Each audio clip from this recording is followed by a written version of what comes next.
Nah itu ya. Bismillahirrahmanirrahim. Assalamualaikum warahmatullahi wabarakatuh.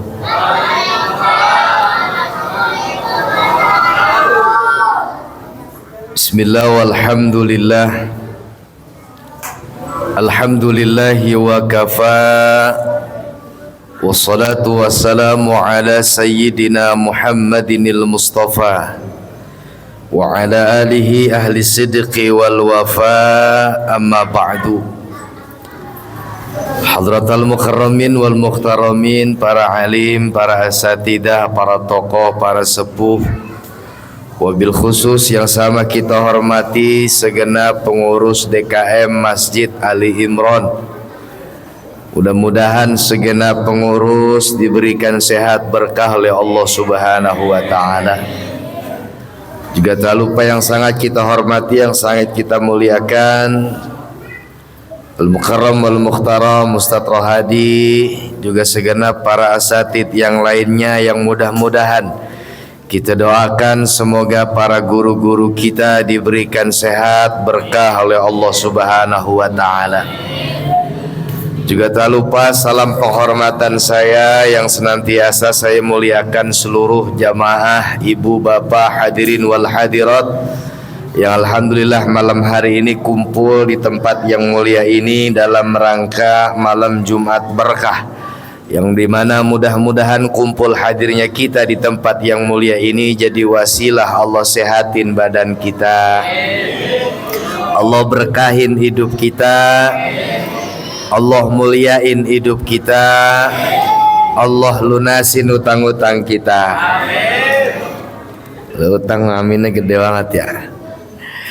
Puja dan puji syukur tidak pernah henti-hentinya kita panjatkan kepada Allah Subhanahu wa taala.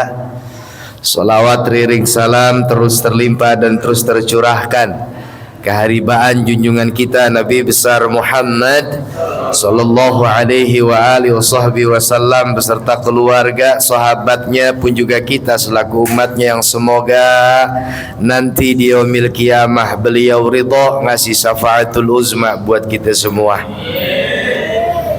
Ibu bapak hadirin wal hadirat yang dimuliakan oleh Allah Subhanahu wa taala, bersyukur kepada Allah malam hari ini kita berkumpul dan dikumpulkan oleh Allah Subhanahu wa taala. Bukan hanya saja memang rutinitas kita melaksanakan ibadah kepada Allah salat maghrib berjamaah, tapi kita melaksanakan rutinitas yang senantiasa dianggap oleh ulama adalah memberikan kita ini atau ngejadiin diri kita ini orang-orang yang senantiasa bahagia hidupnya di alam dunia. Tadi kita baca surah Yasin bareng-bareng, betul? Dilanjutin zikir tahlil dan dilanjutin lagi kita baca Ratibul Haddad. Ratibul Haddad ya. Yang disama-sama yakin dan percaya apa yang kita laksanain pada malam hari ini semoga jadi wasilah Allah jadiin diri kita jadi orang yang benar. Ya Rabbal. Makanya kalau ada pertanyaan, abang, ibu, bapak mau nggak jadi orang yang benar? Ini jawabannya orang kagak semenggah banget ini. Mau jadi orang benar apa mau jadi orang PA? Pak, Pak, mau jadi orang benar apa jadi orang PA? Setengah-setengah. Bu, ibu mana ibu? Tadi pada ada. Ibu mau jadi orang bener apa jadi orang PA? Ibu tahu orang PA nggak? Minum es ditiup. Nah itu orang PA namanya. Kalau ditanya mah mau nggak jadi orang bener pasti jawabnya mah mau. Nggak mungkin jemaah Al-Imron ngomong saya mah nggak mau jadi orang bener, pengen jadi orang PA. Cuman yang jadi masalah apa yang kita jawab sama yang kita lakuin Itu kalau kata bahasa orang Perancis, jauh panggang daripada api. Itu bahasa Perancisnya begitu tuh Pak. Tahu Perancis Pak? Mangga besar ke kanan tuh Perancis namanya. Bahasa kasarnya apa yang kita ucapin sama yang kita lakuin itu jauh banget. Kita kepengen jadi orang yang benar, tapi pada kenyataannya banyak yang jadi orang PA. Saya mau ngomong gitu-gitu aja ya. Ini mah turu-turu kita ini ya. Iya. Kepengen mah jadi orang yang benar, tapi dalam hidup sehari-hari di apa ini namanya? Kartini ya? Di apa namanya? Laksana. Angsana apa laksana? Oh laksana. Iya itulah pokoknya. Ngomong pengen jadi orang benar, tapi hidup di Kartini sebenarnya kita jadi orang yang PA. Makanya mudah-mudahan dengan kumpulnya kita di malam Jumat berkah ini, bukan cuman omongan kita jadi orang benar, tapi tingkah laku kita di alam dunia kita pengen juga jadi orang benar. Bagaimana caranya pengen jadi orang yang benar? Nah, ngomong gampang tuh. Kalau ngomongin orang benar nih sampai 2 jam setengah saya ngomong. Ini kira-kira sanggup apa kagak? Assalamualaikum. Ini ngebahas orang bener saya 2 jam setengah. Kira-kira sanggup apa kagak? Udah dingin. Apa nasi udah dingin. Nggak lama insya Allah kurang lebih.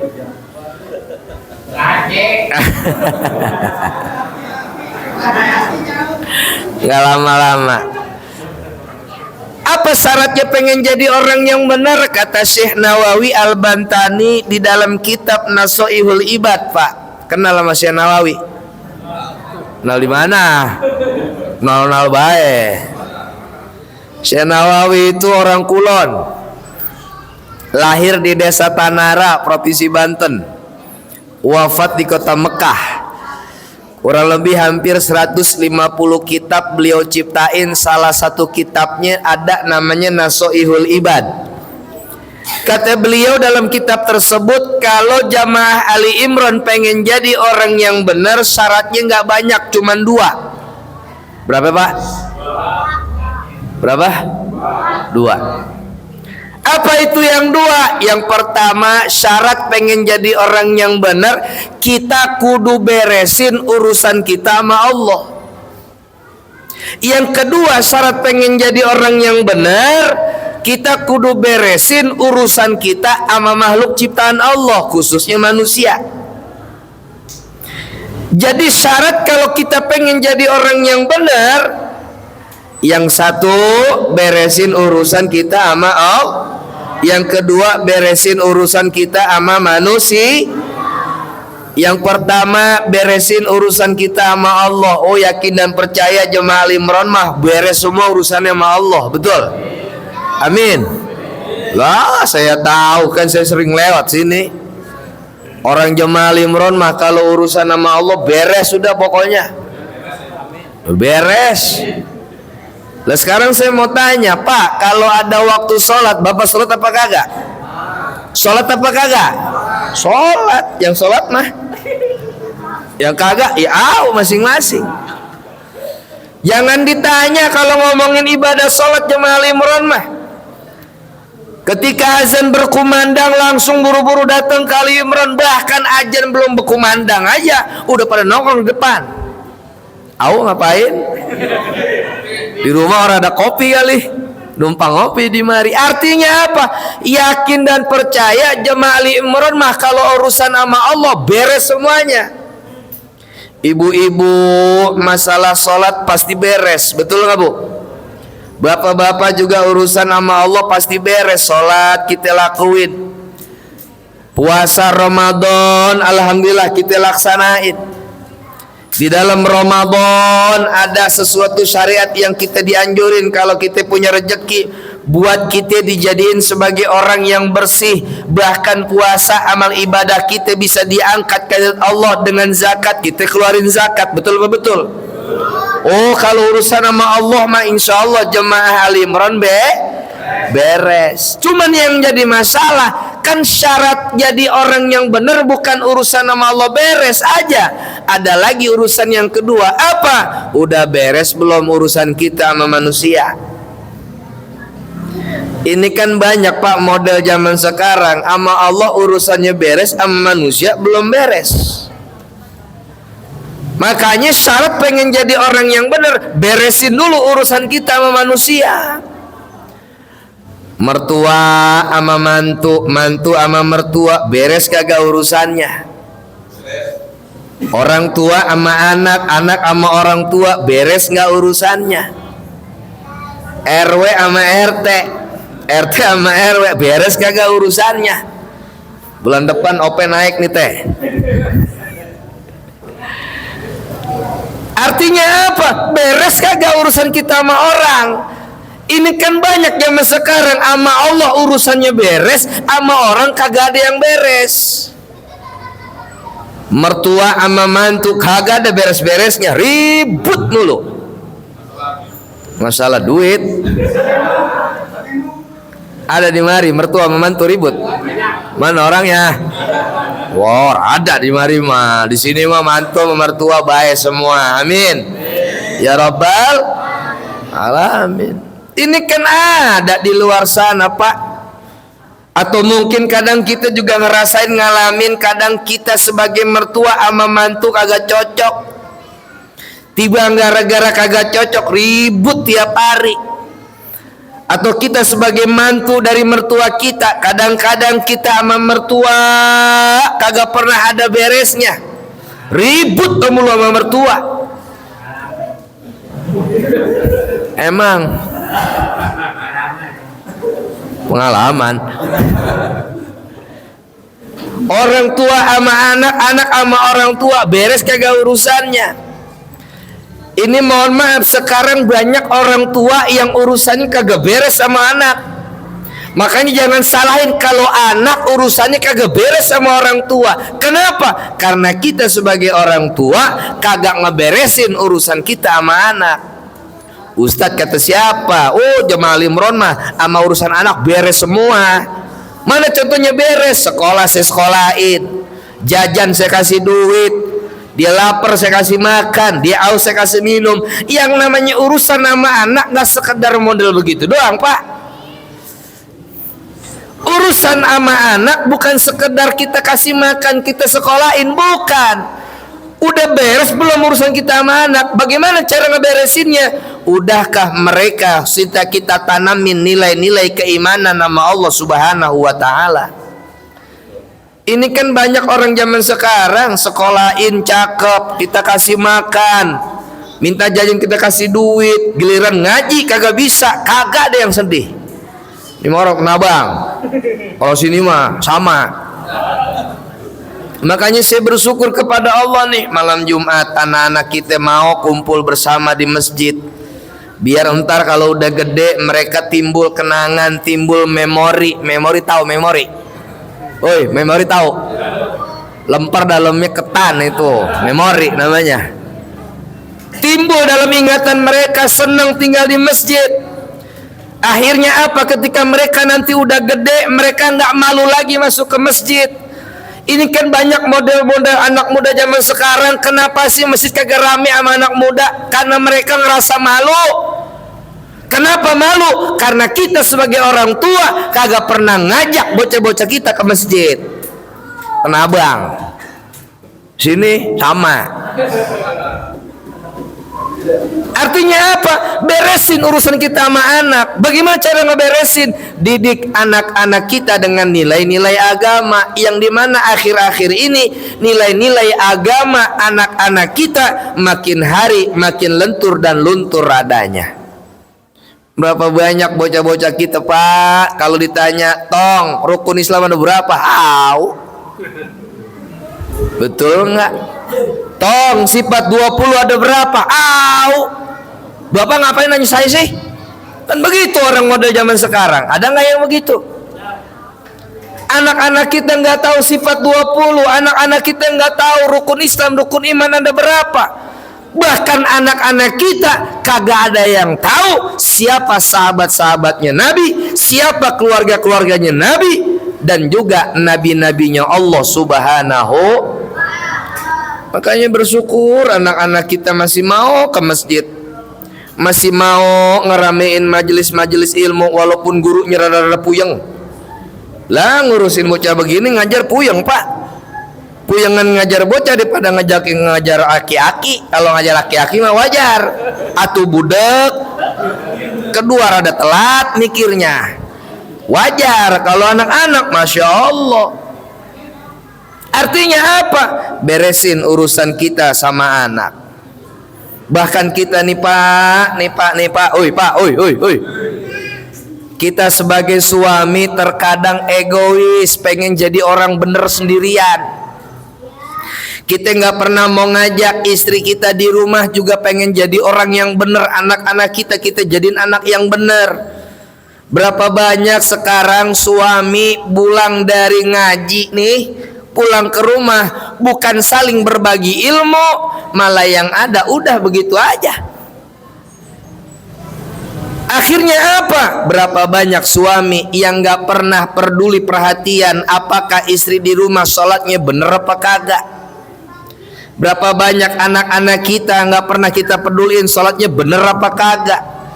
Yang ada apa? Kita pengen bener sendiri. Pulang ngaji, nyampe di rumah bukan ngobrol lagi sama bini, ini mau kagak. Pulang dari Ali Imron sampai rumah buka sarung, buka koko, wah nyeduh kopi sama Samsu Subatang, nongkrong depan rumah.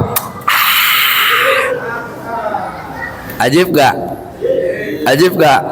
Lo ajib, cuman kan lebih ajibnya pulang dari Ali Imran habis ngaji, datang ke rumah ngobrol sama kita punya bini. Apa kata kita? Alhamdulillah neng, tadi gua mah dari Ali Imran habis ngaji. Mana Ustadz yo ganteng tadi udah tenabang. Emang apa sih? Oh iya pak, iya. Bahas apa dia? Oh bahas pengen jadi orang yang benar. Bagaimana caranya jadi orang yang benar? Begini. Begitu kurunya kita. Atau biasanya guru kita Kiai Haji Zainuddin Ali kan ngajar di sini ya. Tiap malam apa dia? Malam Sabtu beliau ngajar. Pulang dari ngaji sama dia, sama beliau, pulang ke rumah ajarin lagi sama bini kita. Ini kan kita kagak. Pulang dari ngaji udah aja begitu. Kita nggak pernah lihat apakah bini kita kalau lagi sholat mukenanya nutupin jidat apa kagak. Kita nggak pernah lihat bini kita kalau ke kamar mandi ngambil air wudhu, cara wudhunya bener apa kagak. Kita nggak pernah lihat anak perawan kita yang sudah akhil balik, apakah dia ketika haid menjaga apa-apa yang dilarang ketika dia sedang haid. Atau anak-anak kita yang udah gede, yang laki-laki, ketika dia sudah akhil balik, udah bener belum sholatnya, udah bener belum wudhunya, udah bener belum toharohnya. Ini kan enggak. Kita mah bodoh amat. Bodoh amat. Amat aja kagak bodoh. Artinya apa? Yuk beresin urusan kita sama anak. Ustaz, saya mah kagak bisa ngajarin model begitu. Jangankan ngajarin, ngaji aja sama kiai kadang-kadang denger, kadang-kadang kagak. Lah maksudnya bagaimana? Lah ngaji tidur. Bangun-bangun pas nasi ada. Saya kagak bisa ngajarin anak, tenang. Di Ali Imran kan ada pengajian, betul nggak? Ada nggak pengajian? Ada. Atau di sekeliling rumah kita ada ustadz yang ngajarin ngaji. Antar anak kita ke rumah ustadz, antar anak kita ke rumah guru. Biar apa? Biar anak kita juga bisa menjalankan syariat agama yang Allah inginin nama kita. Biar anak kita juga paham agama. Makanya maafin, jangan kita salahin bocah zaman sekarang kalau dia suka tawuran. Di sini ada tawuran nggak? Banyak. Lo saya pikir daerah saya doang. Lo daerah saya mah tiap hari tawuran pak. Di sini ada juga. Oh, mana bocahnya yang tawuran mana? Jangan salahin bocah kalau tawuran. Ini kan kadang-kadang kita basar lu badar banget pada tawuran tiap malam. Jangan salahin mereka. Kudunya gimana? Sunjuk diri kita. Kenapa anak-anak kita sekarang seneng yang model begitu? Karena kitanya lagi-lagi nggak peduli sama mereka. Nih kita sebagai orang tua nggak peduli sama mereka. Mereka mau nongkrong sampai jam berapa nggak pernah kita suruh pulang. Anak ayam maghrib belum pulang kita cariin. Giliran anak kita jam 10 jam 11 malam nongkrong kagak pernah kita cariin. Ada nggak yang model begitu? Mana orangnya? Lah itu kan tugas RT RW. Enggak, bukan tugas RT RW doang Pak. Kita sebagai orang tua juga punya tugas kerjasama sama tokoh wilayah. Ini kan kadang-kadang kalau udah kejadian kenakalan remaja terjadi, kita nyalain anak-anak kita. Padahal sebelum kita nyalain mereka, tunjuk diri kita. Apakah kita sebagai orang tua sudah ngeberesin urusan kita sebagai orang tua kepada anak-anak kita? Artinya apa? Nilai tanemin nilai-nilai iman mereka kepada Allah Subhanahu. Ajarin ngaji. Kalau kita nggak bisa ngajarin ngaji, antar ke pengajian. Ajak ke rumah guru. Yang ngajak ke rumah guru bener sih, nyuruh pengajian bener. Cuman kan kadang-kadang kita cuma nyuruhnya doang. Makanya mohon maaf, ilmu zaman sekarang sama ilmu orang zaman dulu itu bedanya jauh banget. Mana bedanya? Satu, beda keberkahan ilmu. Kenapa beda keberkahan ilmu? Dulu kita punya orang tua, saking kepengen kita sebagai anak jadi anak yang soleh, diantar sama orang tua kita ke rumah guru. Buat apa? Biar bisa ngaji. Cuman datangnya ke rumah guru bukan cuman nganter doang, sambil ngasih amanat, minta kepercayaan sama guru. Apa biasanya? Assalamualaikum Ustadz. Waalaikumsalam. Iya, ada apaan Pak? Ini saya bawa anak saya. Saya tolong sama Ustadz, tolong didik anak saya, ajarin anak saya biar anak saya bisa ngaji, minimal baca Fatihah. Biar entar kalau saya kagak ada di alam dunia, dia bisa ngirimin Fatihah buat saya. Biar nanti saya di alam kubur jadi orang yang seneng lewat doa dari anak saya. Siap, kata Ustadz. Cuman orang tuanya nggak cukup sampai di situ, nggak langsung pulang. Ini orang tua kita zaman dulu, bapak kita ngomong, tenang aja Pak Ustadz. Selain Ustadz ngajarin anak saya ngaji, pokoknya Ustadz jangan mikirin bulanan. Sebulan saya kasih beras 5 kilo, minyak goreng 5 liter, duit 1 juta. Begitu orang zaman dulu, betul nggak? Kagak punya duit, dipatukan minyak. Karena zaman dulu orang ada lampu model begini. Dulu adanya patromak, patungan minyak, beliin minyak biar ngajinya rada terang. Artinya apa? Orang tua kita zaman dulu berani berkorban buat agama mereka, khususnya buat jadiin anaknya sebagai anak yang soleh dan soleha. Maka alhamdulillah kita nih sebagai orang-orang anak dari orang-orang tua kita dulu dapat ilmunya berkah, walaupun ngajinya cuman fatih. Tapi orang zaman sekarang coba lihat, pengen anaknya soleh dan soleha, bener dianterin, cuman nganterinnya ketemu sama Ustadz itu sekali doang. Pas nganterinnya doang, udah gitu kagak ketemu-temu lagi.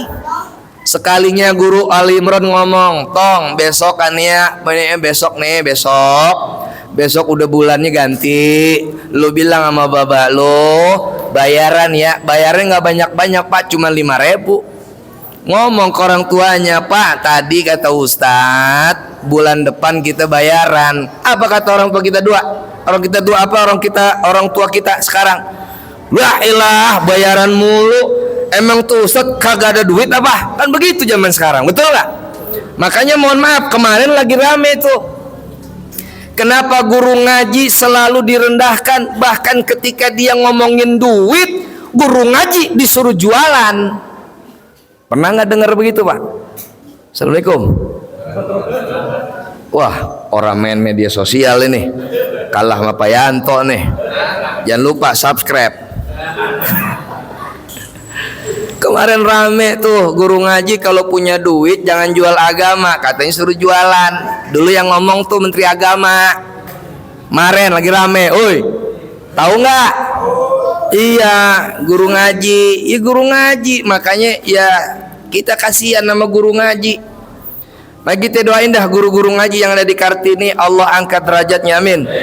Allah bahagian hidupnya, amin. Padahal guru ngaji sama orang yang kerja, kalau dihitung-hitung masalah duit, itu duitnya gedean guru ngaji, Pak. Percaya apa kagak? PNS nih, PNS, hatta presiden sama guru ngaji sama ustadz itu duitnya banyakan ustadz. Percaya apa enggak? Kagak semangat banget jawabnya. Presiden, menteri sama ustadz duitnya banyakan ustadz. Percaya apa kagak? Dari mana percaya? Kan belum saya kasih tahu. Itu kalau kita bandingin, Pak, para pejabat, para pengusaha sama ustadz, bahkan guru ngaji, duitnya banyakan guru ngaji. Kata siapa ustadz? Kata Sena Ali karamallahu wajhah. Beliau ngomong ketika ditanya, kalau saja itu guru ngaji satu huruf yang diajarin itu diganti dengan 1 dinar, maka pasti orang-orang yang ngajarin ngaji udah banyak duitnya. Bayangin Pak, 1 huruf 1 dinar. Tahu dinar apaan? Duit, mata uang orang Arab dulu dari emas, bukan real tapi dinar, itu dari emas. Bayangin kalau guru ngaji kita ngajarin Fatihah, nggak usah Fatihah, ada ngajarin Bismillahirrahmanirrahim. Bismillahirrahmanirrahim itu hurufnya 19. Kalau itu diganti dengan nominal rupiah atau nominal dinar, berarti 19 dinar, Pak. Sekarang 1 dinar itu sama dengan 1 kilogram emas. 1 kilogram emas, 1 gram emas. Sekarang 1 gram emas, Pak, nih di Indonesia udah mencapai 2 juta. Woi, emas 2 juta. Ustadz tahu dari mana? Tanya bini di rumah. Harga emas sekarang udah naik 2 juta. Kali 2 juta, taruh dah 2 juta rupiah kali 19, udah berapa duit? Assalamualaikum. Udah berapa duit? Itu baru bismillah, belum Fatihah. Fatihah 7 ayat, kali aja udah hurufnya berapa. Artinya apa? Jangan ngerendahin guru ngaji. Nih balik, yuk kita balik sebagai orang tua, beresin urusan kita sama anak. Kalau anak kita udah beres urusannya, insya Allah dia sama kita juga pasti akan beres urusan.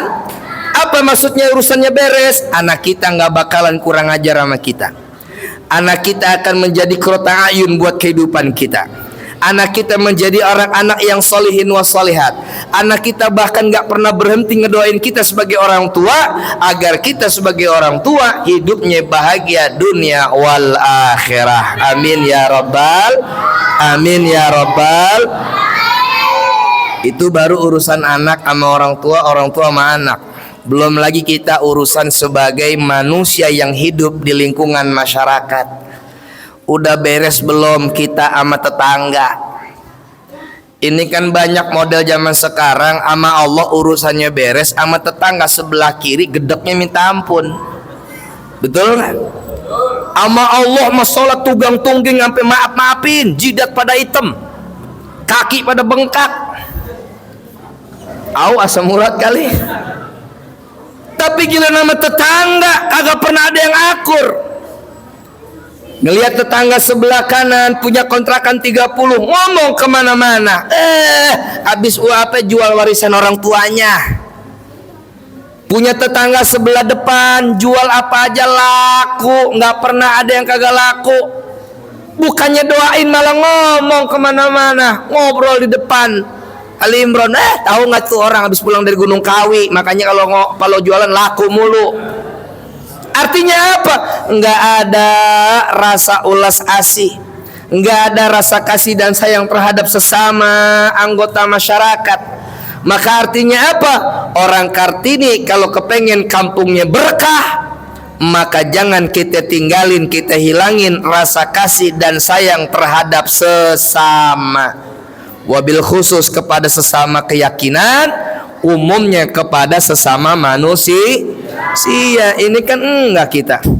Sholat rajin, ngaji jago, sama tetangga gedek. sholat rajin, ngaji cakep, sama tetangga nggak pernah ada hati yang bersih, hatinya jahat mulu, pikirannya kagak ada yang bener. Mudah-mudahan pulang dari sini kita jadi orang yang benar. Amin ya rabbal alamin. Makanya alhamdulillah kita bersyukur setiap malam Jumat, sebulan sekali diadain malam Jumat berkah. Mudah-mudahan ya lewat wasilah malam Jumat berkah ini bukan hanya saja masjidnya yang berkah, bukan orang yang memberikan donasi ke sini yang berkah, tapi kita yang datang di tempat ini juga kebagian